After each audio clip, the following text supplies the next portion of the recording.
네. 자, 이번 시간에는 우리 교재의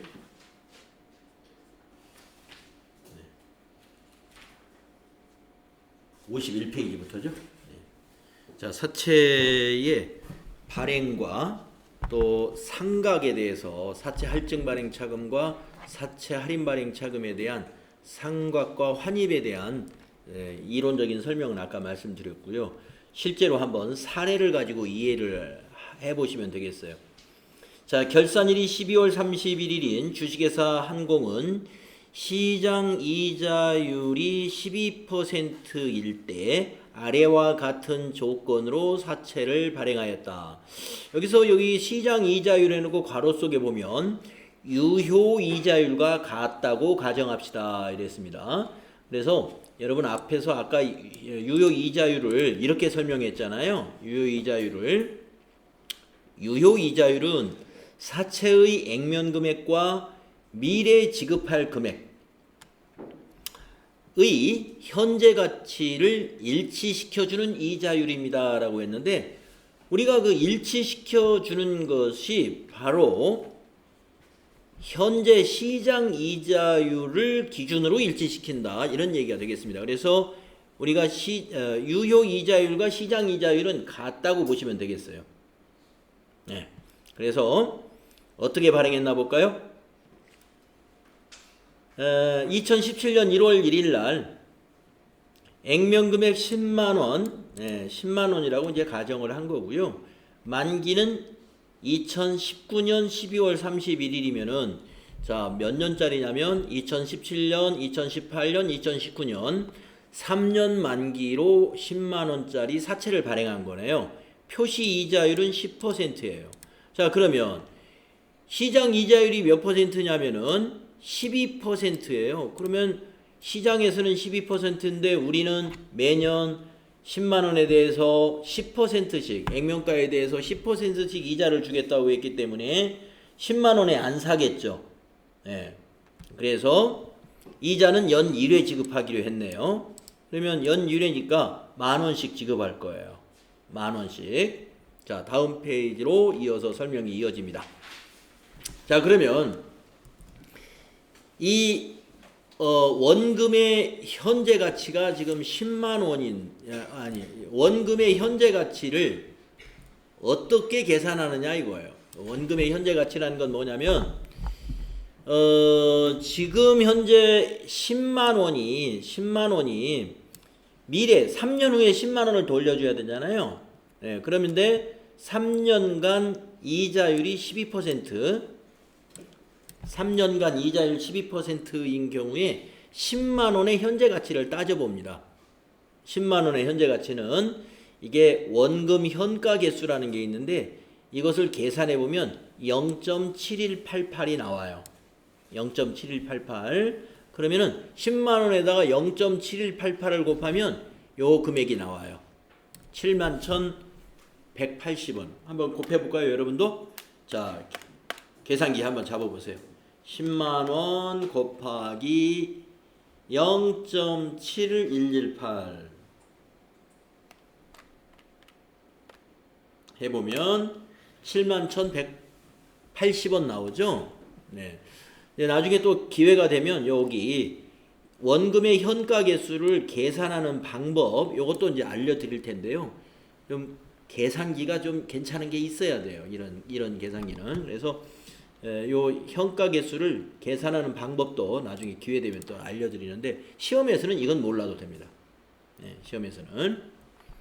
자, 그러면 원금의 10만 원의 현재 가치는 시장 이자율 12%로 봤을 때 71,180원이고, 그 다음에 우리가 이자 지급할 거죠. 이자를 얼마씩 지급할 거예요? 10%씩 지급할 거예요. 몇 년간? 3년간.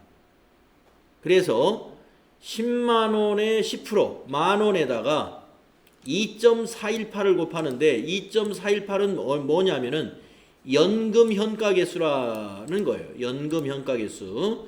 그러니까 우리가 1년에 만원씩 받는 것을 연금이라고 해요. 1년에 한 번 받으니까.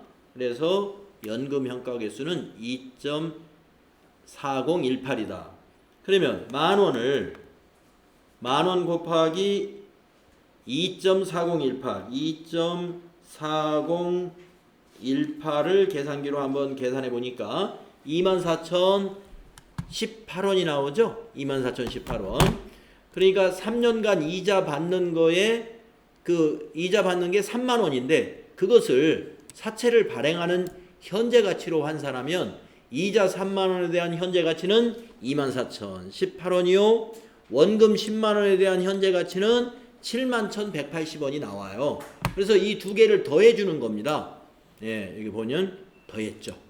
더한 것이 발행 금액이 돼요.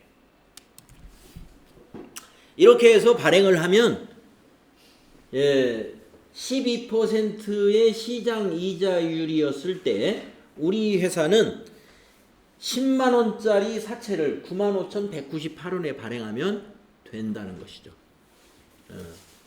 서로 손해가 아니다 이거죠. 이렇게 해서 사채 발행 금액을 산정을 합니다.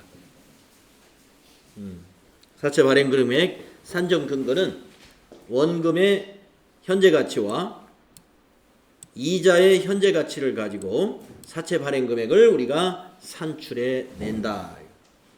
자, 그러면은 2번에 있는 표를 볼까요? 사채 할인 발행 차금 삼각표를 한번 보겠습니다. 우리가 지금 이해하려는 것은 요 1년차, 2년차, 3년차 2017년도부터 2019년도까지 우리가 사채 할인 발행 차금에 대해서 어떻게 상각을 할 것인가. 요만큼씩 여기 사채 할인 발행 차금의 상각이 요만큼씩 해 나갈 건데 어떻게 계산이 되는지를 우리가 알아보겠습니다. 자, 장부 금액을 이용하죠. 요 95,198원은 뭐냐면 2017년도의 장부 금액입니다.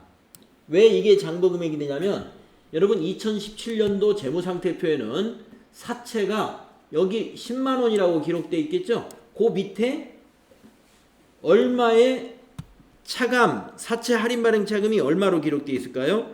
바로 그 차액. 이 10만 원과 요 95,198원의 차이를 한번 계산해 볼게요.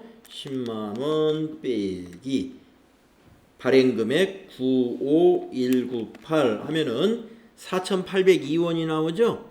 예. 4,802원이 사채 요 금액 밑에 사채 할인 발행 차금으로 4,802원이 기록되어 있단 말이에요. 마이너스로. 그러니까 장부 금액은 어떻게 되어 있어요? 요 금액 95,198원으로 장부 금액이 잡혀 있습니다. 네. 그러면 유효이자는 얼마냐 이거. 이 유효이자가 회사가 비용으로 처리할 이자예요. 자, 회사는 비용으로 처리할 때 장부금액 곱하기 유효이자율을 적용한다고 그랬죠. 유효이자율은 시장이자율이다 이런 얘기입니다. 그러면 회사는 비용 처리를 얼마 하느냐. 여기 95,198원에다가 12% 한번 곱해보세요. 95,198원 곱하기 12% 해보면 11,423원 76전 나오죠. 반올림을 했네요. 올림을 해서 11,424원. 요게 2017년도에 회사는 이것을 차변의 비용으로 인식할 거다 이겁니다. 요거 자 여기 나오네요. 자, 밑에 2017년도 결산 때 이자 비용을 11,424원으로 인식했죠? 차변의 이자 비용. 네. 그러면 이제 액면 이자는 얼마예요? 10,000원이죠? 10,000원. 액면 이자라는 건 뭐예요? 이 채권자한테 연말에 지급할 이자예요. 현금으로 나가는 거. 그러면 요 10,000원은 어디 기록되어 있어요? 여기 기록되어 있네요. 대변에 현금 10,000원. 실제 지급하는 이자. 아까 유효이자는 11,424원. 유효이자는 회사가 뭘로 처리해요? 이자 비용으로 처리합니다. 차변의 이자 비용. 그 다음에 액면이자. 액면이자는 액면가에다가 표시이자율을 곱하죠. 그럼 매년 똑같아요. 10,000원씩. 그래서 대변에 현금 10,000원. 그러면 그 차이가 발생하죠. 그 차이가 요만큼이에요. 1,124원. 유효이자와 액면이자의 차이가 1,124원이 발생하죠. 11,424원하고 10,000원의 차이는 1,424원이다 이거예요. 어디 가셔? 계속 나오세요. 이게 왔다 갔다 하면 하나도 들어오는 게 없을 텐데. 자, 요 1,424원이 여기에 들어가는 거예요. 대변에 사채, 할인, 발행, 차금을 상각시키는 겁니다. 자, 우리가 사채를 할인 발행할 때 요 사채 할인 발행 차금이 어디에 있었냐면 요 지금 앞 페이지에 보면 사채 할인 발행 차금이 차변에 있어요. 사채의 차감 계정이니까. 그쵸? 상각을 하니까 반대쪽에 가죠. 반대. 그러면 어떻게 돼요? 아까 4,802원이 아까 사채 할인 발행 차금이었는데 이 4,802원에서 1,424원이 빠지죠? 그러면 1년 차에 여기서 여기 424원 요만큼이 줄어들게 됩니다. 요만큼이. 자, 그 다음에 요걸 화면을 올려야 되니까 어쩔 수 없이 이렇게 놓고 다시 해야 되겠다. 자, 그 다음에 이제 2년차 볼까요? 자, 2018년도입니다. 2018년도의 장부 금액은 줄어드는 게 아니라 증가하게 돼 있어요. 왜 그러냐면은 자, 장부 금액 처음에 요 장부 금액 2017년도 장부 금액이 어떻게 나왔습니까? 10만 원에서 빼기 아까 사채 할인 발행 차금에 사채 할인 발행 차금이 얼마 나왔었냐면 95,198원이니까 10만 원 빼기 95198. 처음에 4,802원이 나왔었나요? 그렇죠? 네. 그래서 요 기초 장부 금액이 4,802원을 빼가지고 여기 95,198원이었단 말이죠. 95,198원.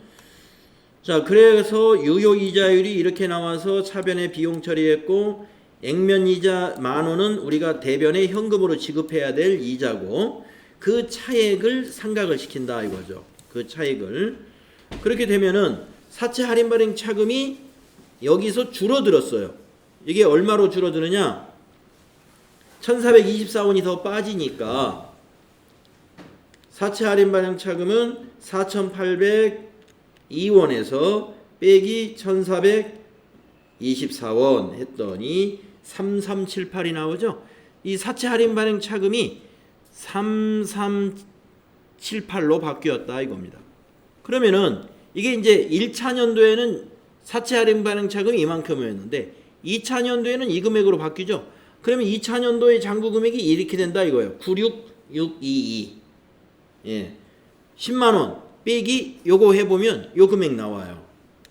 10만 원 마이너스 3378 해보면 나오죠. 96622. 그래서 이게 장부 금액이 됩니다. 자, 여기다가 유효이자율을 곱해요. 12%. 이게 지급해야 될 이자예요. 아니, 죄송합니다. 지급해야 될 이자가 아니라 회사가 비용으로 인식해야 될 이자 비용. 자, 그래서 2년 차에 보세요. 2018년 12월 2018년도가 2년 차입니다. 이자 비용 얼마로 인식했어요? 이 금액으로 인식하죠? 11,595원. 맞죠?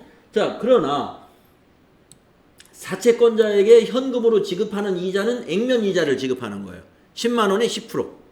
액면가 10만 원에다가 곱하기 액면 그 표시 이자율 10%. 그래서 대변에 10,000원 이렇게 되는 겁니다. 현금을 10,000원 지급하게 되죠. 2018년 12월 31일에. 자, 그러면 그 차이가 얼마가 발생하냐? 1,595원이 발생해요. 1,595원. 빼보면, 예, 암산으로 빼지죠? 1,595원, 요 끝자리만. 그 1,595원을 뭘로? 상각을 해요. 사채 할인 발행 차금 적어가지고. 그러면 사채 할인 발행 차금이 또 여기서 바뀌게 되죠. 1,595원이 아니라 1,595원을 추가로 빼주니까 3378 빼기 1,595원 한번 해볼게요. 그랬더니 1,783원 남았어요. 1,783원.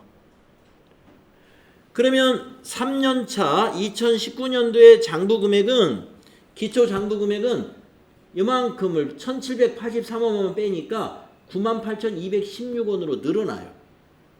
98,216원. 자, 10만원 빼기 1783 해보면, 예, 맞죠? 98,217원 나오는데, 요 끝자리에서 좀 차이가 있었나 봐요. 예, 여기서는 우리가 실제로 이걸 빼면, 아까 이걸 빼면 1,783원이 나오는데, 여기서 그걸 빼면은 98217이 나오는데 216으로 했습니다. 216. 그러면 요걸 반올림 했나 봐. 4원으로.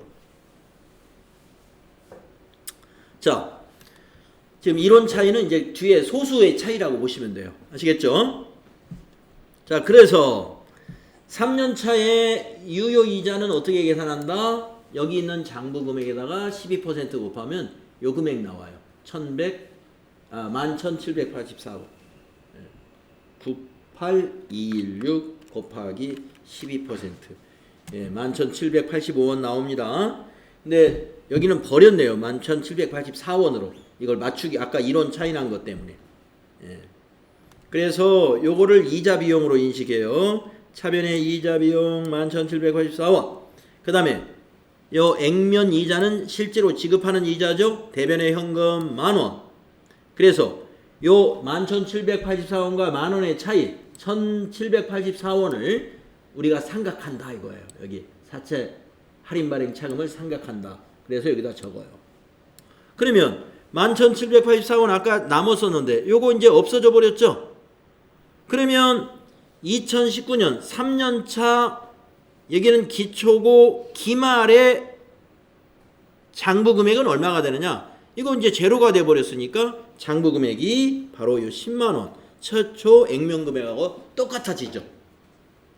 이렇게 똑같이 만들어 놓고 이제 회사는 어떻게 해요? 마지막 3년 차에는 이자만 주는 게 아니죠. 이자 줄 때는 이렇게 회계 처리하지만 추가적으로 이것까지 해야죠. 원금 돌려줘야 되죠. 원금 돌려주는 회계를 어떻게 해야 돼요? 차변의 사채, 부채 감소, 대변의 원금 액면 금액 돌려주기로 했죠. 그러니까 대변의 현금 10만 원. 이렇게 회계 처리하면 이제 우리 회사 재무상태표에서 사채는 제로가 되는 거죠. 액면 금액하고 똑같아지잖아요. 3년 차에. 똑같아지면서 액면가 지급하는 걸로 해서 회계 처리가 되면 장부가 이론도 안 틀리고 딱 맞아 들어간다. 이렇게 흘러가요. 네. 그러니까 설명 들을 때만 이해하시면 돼. 네. 이거 뭐 여러분 시험 볼 때까지 완벽하게 기억을 안 해도 돼요. 이 흐름이 머릿속에 남아 있습니다. 아, 이렇게 삼각이 돼가지고 사채가 만기가 되는 날 장부 금액이 기말 장부 금액이 액면가하고 똑같아지는구나. 이렇게 회계 처리하는 것을 우리가 유효이자율법에 따른 사채 할인 발행 차금의 상각이다 하는 것이죠. 이게 무슨 말인지를 알아야 돼요. 왜 그러냐면 TAT 1급에서는 이것이 실기로도 나오지만 TAT 2급에서는 실기로는 안 나와요. 전표 입력하라고는 안 나오는데 이론으로 나와요. 이론으로. 그러면 이론으로 뭔가 보기를 뭐라고 나올 텐데 도대체 뭔 말인지 모른단 말이죠. 요걸 한번 해보지 않으면. 그래서 여러분이 좀 기억해야 될 것이 뭐냐. 자, 우리가 지금 할인 발행했습니다. 사채를 할인 발행했는데 보기에서 만약에 사채 할인 발행 차금 상가액은 점점 증가한다. 자, 지금 연도가 아래가 지금 최근이에요. 그래서 내려올수록 자, 첫 해에는 1424원, 1595원, 1784원. 자, 사채 할인 발행 차금의 상가액은 점점점 증가한다. 맞는 말이죠. 근데 보기에서 만약에 유효이자율법에 의해서 사채 할인 발행 시 사채 할인 발행 차금 상가액은 점점 감소한다. 이런 보기가 나와. 그건 틀린 거예요. 그래서 그게 틀렸다 맞았다라는 판단을 우리가 해서 답을 찾아야 되는데 그 근거는 지금 이걸 우리가 한번 해봤기 때문에 점점 감소하게 돼 있구나. 아니야, 증가하게 돼 있구나. 그 다음에 또 장부금액도 똑같아. 증가한다. 예.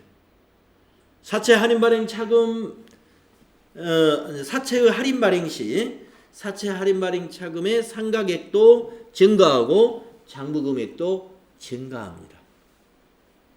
그래가지고 나중에 이게 장부금액이 증가해야 차감 계정이 없어지면서 이렇게 커지는 거죠. 10만 원 발행금액하고 액면가하고 똑같아지는 거죠. 마지막에는. 그래서 그거를 기억하세요. 자, 장부금액 증가한다. 사채 할인 발행 차금도 증가한다는 거 기억하세요. 기억하시면 되고, 그냥 이 회계 처리 절차에 대한 설명 없이 장부금액 증가하는 겁니다. 사채 할인 발행 차금 상각액도 해마다 증가합니다. 이렇게 말로만 얘기하기 너무 근거가 없죠. 그래서 이 회계 처리를 여러분이 이해를 하셔야 된다. 자, 그 다음 사례 보세요. 그 다음 사례는 할증 발행의 경우입니다. 자, 한번 볼까요? 결산일이 12월 31일 똑같아요. 시장 이자율이 8%래요. 시장의 이자율이 8%때 아래와 같은 조건으로 사채를 발행했답니다. 어떻게? 자, 2017년도에 발행했고요. 1월 1일 날 액면 금액은 10만 원. 만기일은 2019년 12월 31일이니까 이것도 3년짜리네요.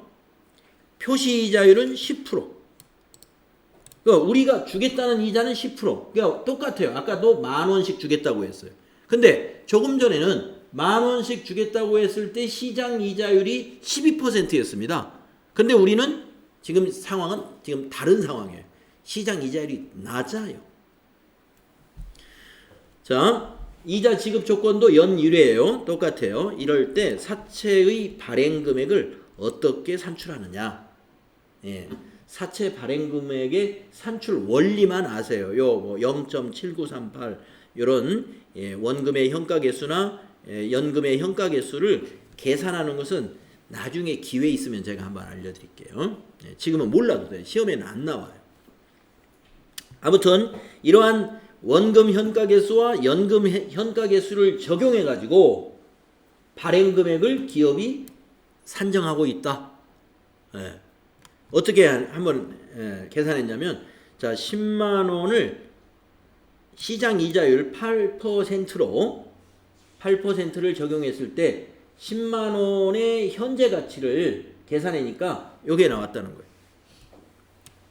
계산하는 방법은 10만 원 곱하기 원금 현가 개수를 곱하면 돼요. 그러면 79,380원이 되고요. 그 다음에 이자의 현재 가치를 구합니다. 이자는 매년 10,000원씩.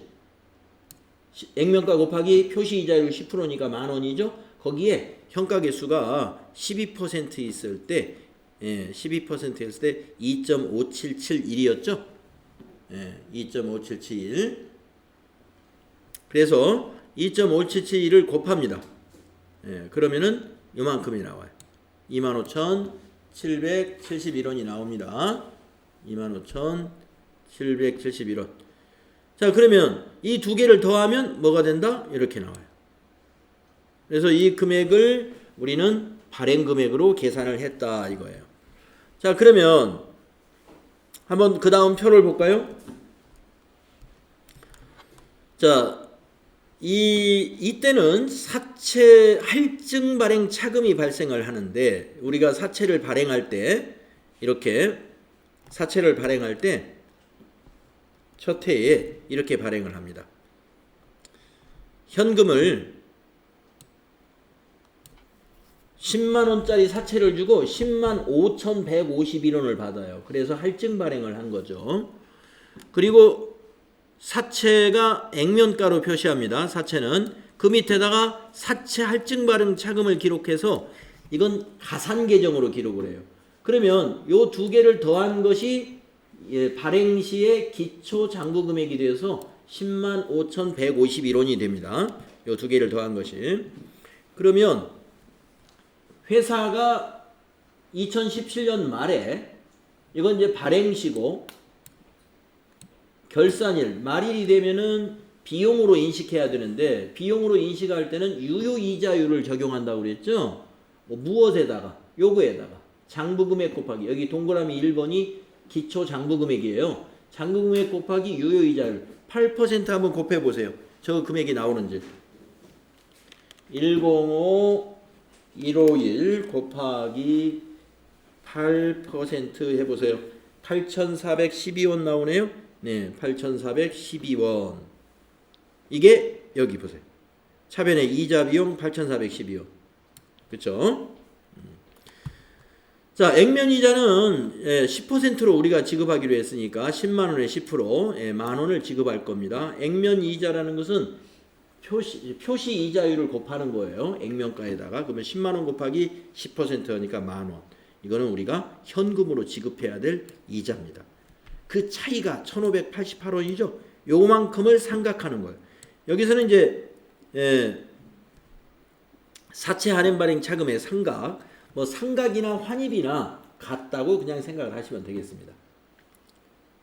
그래서 우리가 이제 사채 할인 발행 차금은 상각이라는 표현을 쓰고, 할증 발행 차금에서는 환입이라는 표현을 쓰는 건데, 여기서는 그냥 사채 할인 발행 차금의 상각 같은 표현을 썼어요.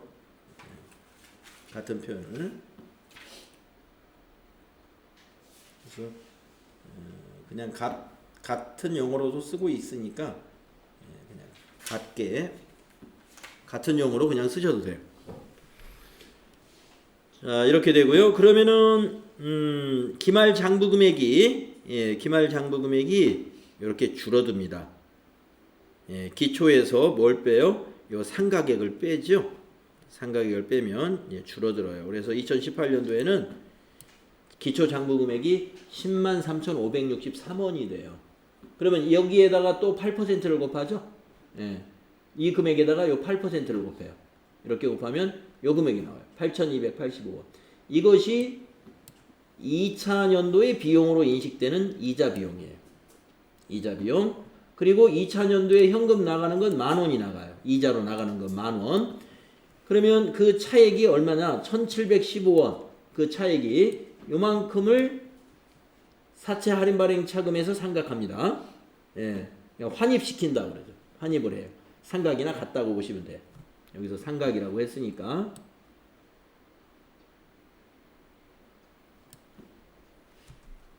여기 또 오타가 있구나. 할인이 아니라 증이라고 고쳐야 될 거예요. 할증. 지금 우리는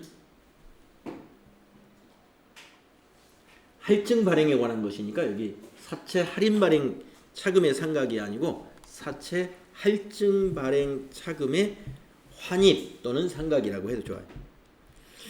자, 그러면 요 103,563원에서 요걸 빼죠. 상각한 거를 빼면 이렇게 기말 장부 금액이 줄어듭니다. 그래서 2019년도의 기초 장부 금액에다가 다시 8%를 곱해요. 그러면 8,115원이 나와요. 그것을 이자 비용으로 인식합니다. 이자 비용으로. 그리고 대변의 현금은 10,000원이 나가요. 그러면 그 차액 1,848원이 바로 사채 할증 발행 차금에서 또 상각을 하는 거죠. 그렇게 되면 1,848원 3년 차에 상각을 하고 나면 액면가가 똑같아져요. 기말에. 그러면 마찬가지로 3년 차에도 이제 원금도 갚아야 되니까 이러한 회계 처리가 필요하겠죠. 차변의 사채 10만원, 부채 감소, 대변의 현금 10만원. 이렇게 하면 딱 제로가 나오는 거예요. 자, 그러면 여기에서도 우리가 자, 시험은 할인 발행 쪽으로 많이 나와요. 시험은. 자, 그러나 할증 발행에 대한 것도 우리가 알아보자 이거예요. 할증 발행에 대한 것도. 자, 할증 발행 시에 어떻게 되나 보세요. 자, 주로 사채 할증 발행 차금의 상각액은 어떻게 되느냐 이겁니다. 갈수록 1,500, 1,700, 1,800 증가하죠. 아까 할인 발행도 상각액이나 사채 할인 발행 차금도 증가하고 그 상각도 또 할증 발행 차금의 상각도 시간이 지날수록 증가합니다. 그런데 장부 금액은 어떻게 돼요? 장부 금액은 10만 5천, 10만 3천, 10만 1천 할증 발행 시에는 감소해야 될 거 아니에요. 할증 발행했으니까 감소해야 10만 원이 되지. 그것만 차이가 나요. 할증 발행 시에는 장부 금액은 감소한다. 그런데 이 상각 금액 내지는 환입액은 무조건 증가한다. 네. 그 부분을 기억을 하세요. 그게 주로 시험에 나옵니다.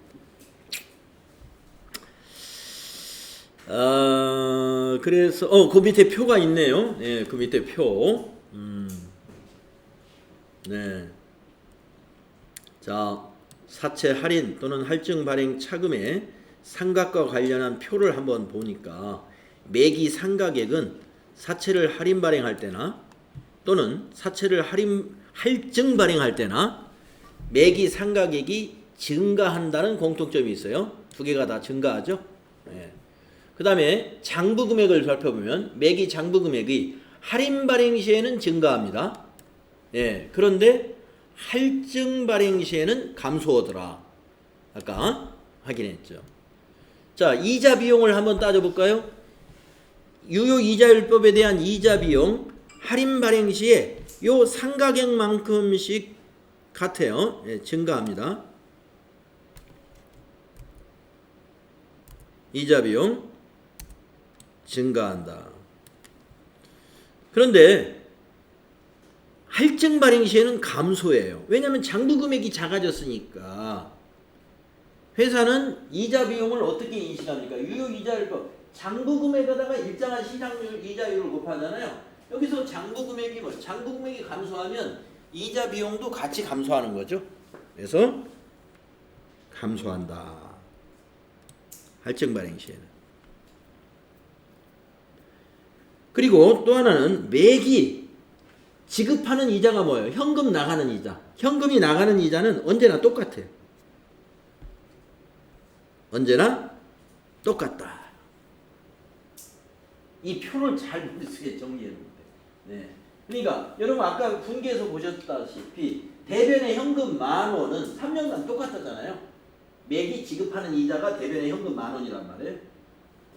아까 할인 발행할 때도 할증 발행할 때도 회계 처리할 때 3년간 10,000원 대변, 그렇죠? 그게 일정해다는 거예요. 그런데 이자 비용은 할인 발행할 때는 증가했어요. 왜? 장부 금액이 증가하니까 이자 비용도 증가하게 되죠. 그런데 할증 발행을 했을 때는 장부 금액이 감소했었습니다. 감소하기 때문에 이자 비용도 감소해야죠.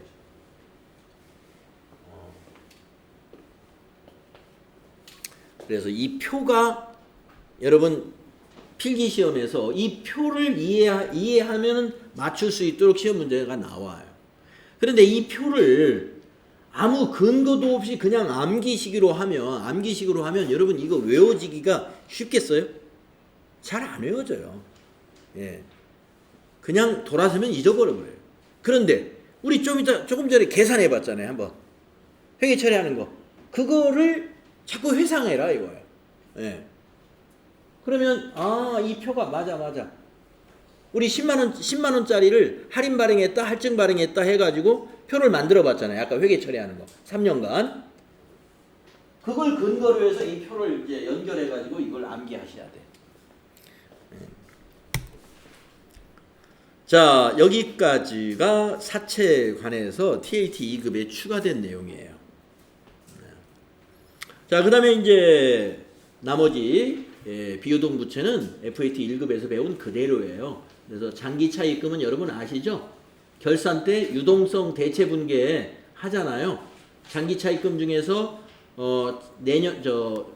1년 안에 상환해야 될 것을 장기차 입금 부채 감소시키고 대변의 유동성 장기 부채로 유동 부채로 전환을 시키죠. 그랬다가 이제 상환일에 유동성 장기 부채 차변에 와서 감소하고 대변의 현금이 나가는 이런 방식으로 이 장기차 입금은 이런 흐름으로 간다. 이건 FAT 1급에서도 우리 했던 거죠.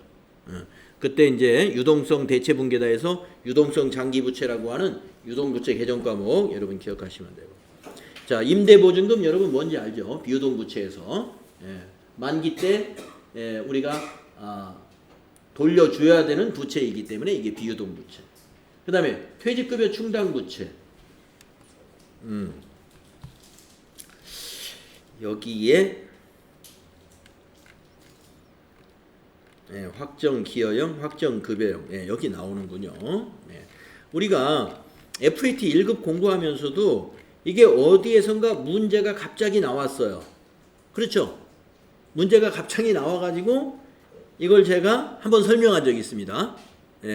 TAT 2급 교재에 정리가 돼 있습니다. 한번 보겠습니다. 퇴직금 제도. 퇴직금 제도의 경우 회계연도 말에 모든 종업원이 일시에 퇴직한다면 지급해야 할 퇴직 일시금에 상당하는 금액을 퇴직급여 충당 부채로 인식해야 된다는 것은 이거는 우리 배웠죠. 그래서 퇴직급여 충당 부채를 설정할 때 차변에 퇴직급여로 비용 처리하고 대변에는 퇴직급여 충당 부채라고 하는 비유동 부채로 인식을 합니다.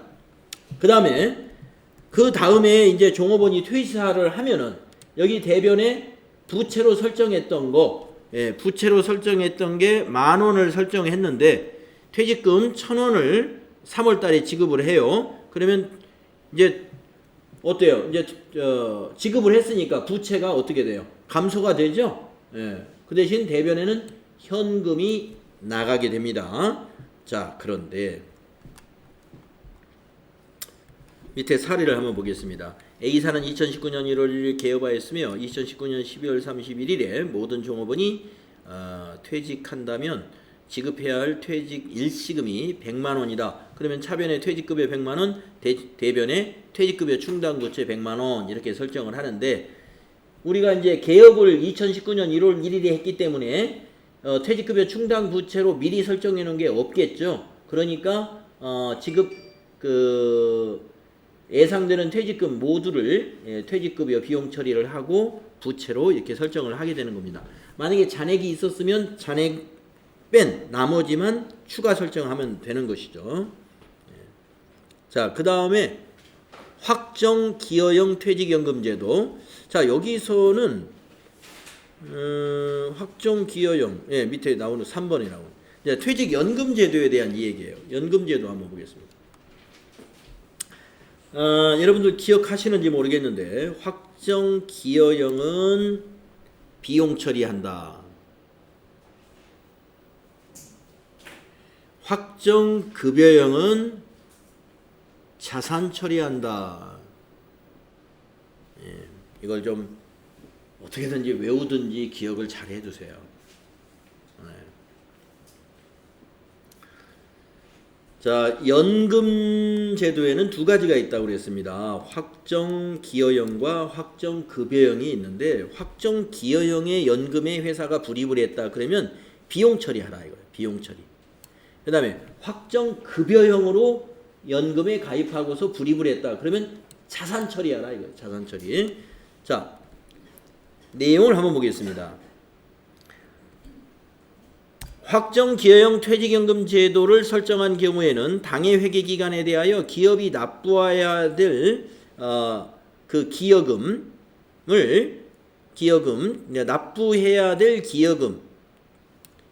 그러니까 우리가 퇴직연금을 가입하는 기관이 금융기관이잖아요. 거기 부담금, 이게 납부해야 될 금액, 이걸 말하는 겁니다. 그것을 뭘로 처리한다? 퇴직급여라고 하는 비용으로 인식해라 이 말입니다. 만약에 회계연도 말에 아직 납부하지 않은 기여금이 있다면 부채 처리해라. 근데 그때 부채가 그냥 미지급 비용이에요. 미지급 비용. 금융기관이 납부를 해야 되는데 아직 납부를 못했어요. 그래서 미지급 비용으로 인식해라. 자, 사례를 한번 보겠습니다. C사는 2019년 1월 1일에 개업했으며 모든 종업원은 확정기여형 퇴직연금 제도에 가입했다. C사는 2019년에 보험회사에 10,000원을 납부하여야 하며 이 중 아직 납부하지 않은 기여금은 3,000원이다. 그러면 요 10,000원을 다 뭐예요? 비용 처리해라 이거예요. 퇴직급여 비용 처리로. 그런데 7,000원은 납부했어요. 그러면 대변에 뭐 현금으로 납부했으면 현금, 보통예금으로 납부했으면 대변에 보통예금 7,000원이 되고요. 3,000원은 아직 납부하지 않았죠? 미지급 비용 3,000원. 이거 미지급 비용 대신에 미지급 금을 써도 돼요. 미지급, 이건 미지급 금으로 해도 상관없습니다. 미지급 비용 또는 미지급 금. 왜냐하면 확정된 부채로 인식을 해도 돼요. 확정된 부채로. 자, 그래서 확정기여형 퇴직연금제도 가입하고 얼마 불입했다 그러면 차변에 오는 게 퇴직급여입니다. 자, 그 다음 확정급여형의 퇴직연금 제도를 볼까요? 확정급여형은 자산 처리한다고 그랬죠. 종업원이 퇴직하기 전의 경우에 보고기간 말 현재 종업원이 퇴직할 경우 지급해야 할 퇴직 일시금에 상당하는 금액을 측정하여 퇴직급여 충당부채로 인식한다. 그러니까 여기 아까 퇴직급여 충당부채 인식하는 건 요 앞부분에서 나왔죠. 그러니까 퇴직급여 충당부채를 인식하는 회계처리를 하는 회사다 그러면 연금에 가입한 회사 중에 확정급여형에 가입한 회사예요. 그러면 앞에 확정기여형에 가입한 회사는 퇴직급여 충당부채를 설정하지 않는다 이 말입니다. 왜? 퇴직급여 충당부채를 설정할 때 여기서는 비용 처리하잖아요. 이 회사는. 그런데 확정기여형에서는 그 금융기관에 연금을 불입할 때 퇴직급여 비용 처리해요. 비용 처리하는 시점이 다르죠? 연금 불입 시. 여기는 퇴직급여를 충당금을 설정할 때 한다. 자, 2번. 종업원이 퇴직연금에 대한 수급 요건 중 가입기간 요건을 갖추고 퇴사하였으며 퇴직연금의 수령을 선택한 경우라고 되어 있는데 한번 읽어보겠습니다. 보고기간 말 이후 퇴직 종업원에게 지급해야 할 예상 퇴직연금 합계액의 현재 가치를 측정하여 퇴직연금 미지급금으로 인식한다. 확정급여형 퇴직연금 제도에서 운영하는 자산은 하나로 통합하여 퇴직연금 운용자산으로 표시한다. 요 개정 과목 요거 알아두면 돼요. 퇴직연금 운용자산으로 표시한다. 자, 확정급여형 퇴직연금 제도에 가입해가지고 회사가 불입한 것을 우리가 자산으로 인식한다고 그랬잖아요. 그때 그 자산의 개정 과목은 퇴직연금 운용자산으로 표시하면 돼요. 자, 확정급여형 퇴직연금 제도에서 퇴직급여와 관련된 자산과 부채를 재무상태표에 표시할 때에는 퇴직급여와 관련된 부채인 퇴직급여 충당 부채하고 또 퇴직연금 미지급금에서 그러니까 퇴직연금 미지급금이라는 것은 아까 미지급금 그 불이백을 넣지 않았을 때의 미지급금을 말해요. 거기에서 퇴직급여와 관련된 부채에서 퇴직급여와 관련된 자산, 퇴직연금 운용자산을 말하는 거예요. 이걸 차감하는 형식으로 표시한다.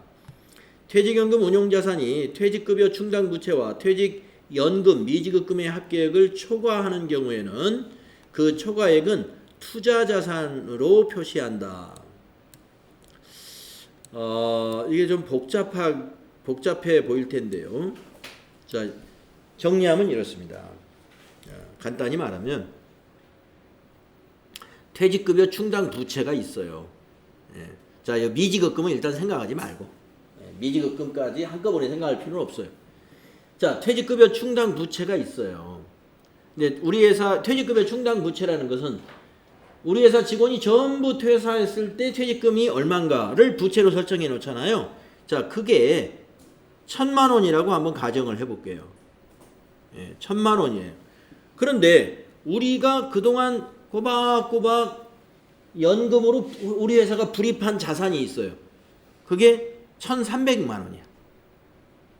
그러면은 퇴직금으로 나갈 돈보다 더 많은 돈이 운용자산에 지금 들어있는 거죠. 또 운용자산이라는 건 이자가 붙을 수도 있잖아요. 제가 부어놓으면 이자가 붙어서 불 수도 있어요. 그러면 이게 300만 원 초과했죠. 이게 그 말이에요. 자, 다시 한번 퇴직연금 운용자산이 퇴직급여 충당 부채와 자, 미지급금 이거 생각하지 말고 퇴직급여 충당 부채를 초과하는 경우에는 그 초과액은 뭘로 인식해야 된다? 그거는 투자자산으로 표시해라 이거죠. 투자자산.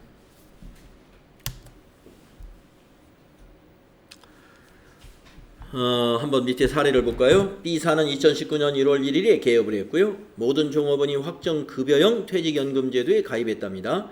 그리고 2019년도 보험회사에 10,000원을 납부했답니다. 2019년 12월 31일에 모든 종업원이 퇴직한다면 지급해야 할 퇴직 일시금은 11,000원이래요. 그러면 초과하지 않았죠? 투자자산으로 표시할 건 없어요.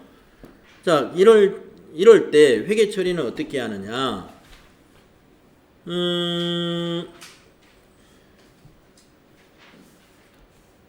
우리가 모두 퇴사하면 일시금으로 우리가 퇴직금 추계액이 11,000원이라고 그랬잖아요. 그러면 그걸 다 비용 처리해야죠. 차변에 퇴직급여 11,000원 그리고 대변에 퇴직급여 충당 부채 11,000원 이거 언제요? 12월 31일 날 결산할 때 이렇게 우리가 부채로 설정하잖아요. 그리고 또 퇴직연금 운용자산을 우리가 10,000원 불입했다고 그랬죠? 그리고 그 자산 처리. 이건 차변에 자산을 증가시키고 대변에 현금을 가지고 불입했으니까 대변에 현금 10,000원 자산 감소가 됩니다. 그러면 재무상태표에 이렇게 표시된다는 거예요. 자, 이 두 개 개정 과목은 이 퇴직급여 충당 부채, 요 부채와 요 퇴직연금 운용자산, 요 자산은 서로 관련 있는 개정 과목이에요. 그래서 재무상태표에 표시될 때는 퇴직연금 운용자산이 뭐 비유동 자산이나 그쪽에 표시되는 게 아니라 비유동 부채, 퇴직급여 충당 부채 바로 밑에 표시가 돼요. 그래서 퇴직급여 충당 부채가 1,100인데 지금 운용자산으로 1,000만 원 들어있다. 이렇게 부채의 차감 계정으로 이렇게 표시가 된다 이겁니다.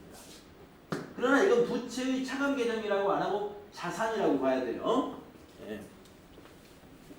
그런데 이렇게 차감해서 그러면은 어떻게 돼요? 우리가 퇴직연금 운용자산을 앞으로 100만 원만 더 부으면 되죠? 지금 요 시점으로 보면 100만 원 넘게 부었을 때는 투자자산으로 분류해라 이거예요. 지금 이 설명이 굉장히 복잡하게 들릴 수가 있어요. 복잡하게 들릴 수 있는데 가장 핵심은 이거예요. 꼭 기억해야 될 것은 자, 퇴직연금 제도 두 가지가 있는데 확정 기여형은 비용 처리해라. 언제? 불입 시. 자, 확정 기여형은 연금 불입 시 퇴직급여로 처리한다. 퇴직급여. 불입할 때